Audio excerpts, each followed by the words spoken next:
Hi, welcome to Instagram. In this video, we are discussing the question paper of Veda adhyan, and here that you can see there are the total number of questions. Six questions are here, and I think these are written in the Sanskrit.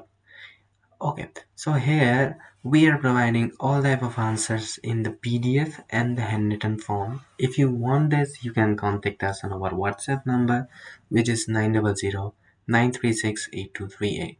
If you are new on this channel, you can subscribe this channel or like this channel. And here we are discussing paper of which is you can see the 1, 2 and 3 questions are all are 40 to 60 words. Question number 4, question number 5 all are for 100 to 150 words, and question number 6 is all about the pariyojana, means that a project based question.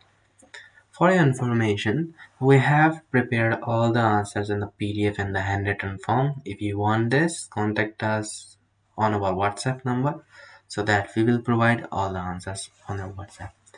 Thank you so much for watching. If you have other queries, we are here for help you. And if you need other guidance, so you can contact anytime.